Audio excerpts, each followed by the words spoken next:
The ubiquitous passport, a modern necessity. Today, passports are a part of our lives. We need them to travel. They are small books with our details. But have you ever thought about where they came from? Who made the first passport? Passports are now normal. We use them at airports and borders. They show who we are and where we're from. But passports weren't always around. They have a history. The story of passports is interesting.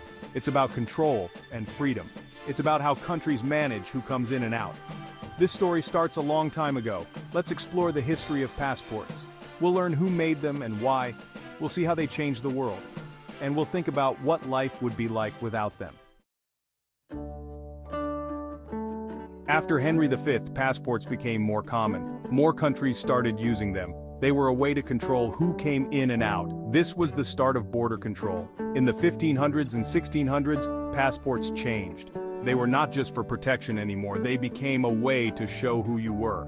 Countries wanted to know more about travelers. By the 1800s, passports were important for travel, but not everyone needed them all the time. Some countries had agreements. People could travel between these countries without passports. World War I changed everything. Countries became very careful about who came in.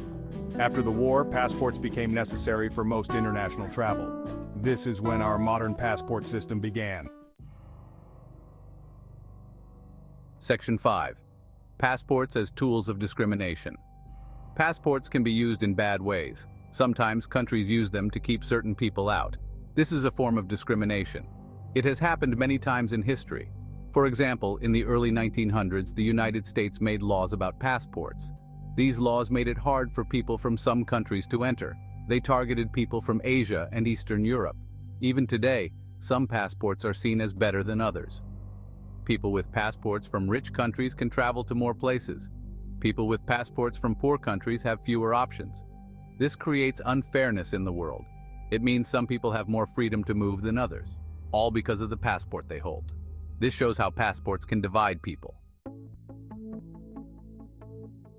Section 6. The economic impact of passport requirements. Passports affect the economy in many ways, influencing both individual and corporate activities. They can make travel and trade harder, creating barriers that slow down economic exchange.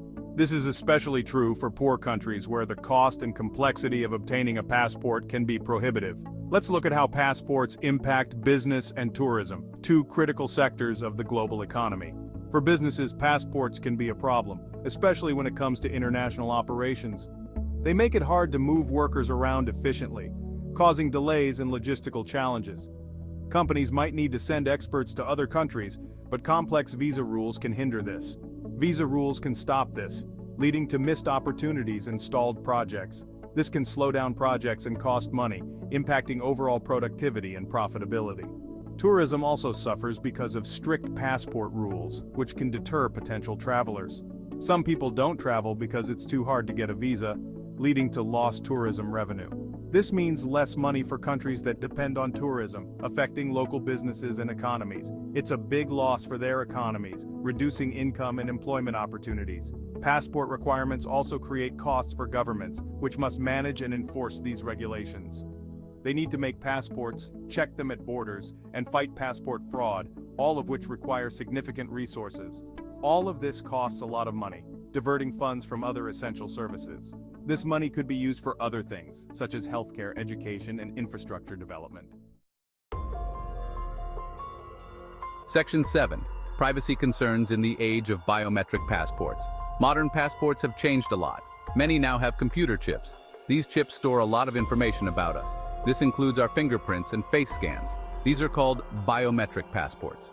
Biometric passports are meant to be safer. They make it harder for people to use fake passports, but they also raise questions about privacy. Some people worry about how this information is used and stored. There are concerns about data breaches. What if hackers steal the information from passport databases? This could lead to identity theft. It's a big risk in our digital world. Another worry is about government surveillance. With all this data, governments can track people's movements easily. Some people think this is too much control. They say it goes against our right to privacy. Section 8. Passports and the refugee crisis. Passports play a big role in the refugee crisis. When people flee their countries, they often leave without passports. This makes their journey even harder.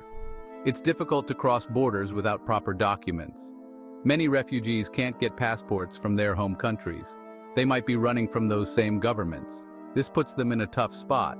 They need documents to travel safely but can't get them. Some countries give special travel documents to refugees. These are not the same as passports. They help refugees move, but don't give them the same rights as citizens. It's a difficult situation. The passport system makes it hard for countries to deal with refugees. It's not designed for large groups of people fleeing danger. This shows how passports, meant to control movement, can cause problems in emergencies. Section 9. The environmental cost of passport production. We don't often think about the environmental impact of passports, but making millions of passports every year has a cost for our planet. Let's look at how passports affect the environment. Passports are made of special materials. The paper and covers are designed to last for years. Making these materials uses a lot of resources. It also creates pollution. Millions of passports are made each year. The chips in biometric passports are another issue. Making computer chips is not good for the environment. It uses rare materials and lots of energy. When passports expire, these chips become electronic waste. Passport offices use energy too. They need computers, printers, and lights. All of this adds to the carbon footprint of passports. It's a hidden cost of our current travel system. Section 10. A world without borders, imagining passport-free travel. What if we didn't need passports? Imagine the freedom and ease of movement. It's hard to imagine, but let's try. Picture a world where borders are just lines on a map. A world without passports would be very different. Travel would be easier and more spontaneous. People could move freely between countries, experiencing new cultures without the hassle of paperwork. Without passports, there would be no visa problems, no long lines at customs. You could decide to visit another country on a whim and just go, no planning needed. This could lead to more cultural exchange, fostering global understanding and cooperation. People might understand each other better, breaking down barriers and building friendships. But there would be challenges too. Governments would need to adapt. Countries would need new ways to manage immigration, ensuring safety and order. They would have to find other ways to keep track of who enters and leaves, perhaps using technology. Security would be a big concern, requiring innovative solutions to protect citizens. A world without passports might be more equal, giving everyone the same right to explore. Everyone would have the same right to travel, regardless of nationality. But it could also lead to other problems like over-tourism and resource strain. We would need to think carefully about how to make it work, balancing freedom with responsibility. Section 11. The future of identity verification beyond the passport. As technology changes, so might our passports. The traditional paper passport could soon be a thing of the past. Some people think physical passports will disappear, becoming relics of a bygone era.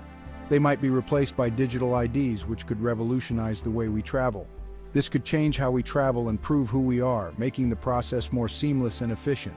Digital IDs could be stored on our phones, making them easily accessible at all times.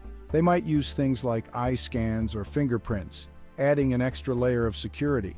This could make crossing borders faster, reducing wait times and enhancing the travel experience. It might also be more secure than paper passports, which can be lost or stolen.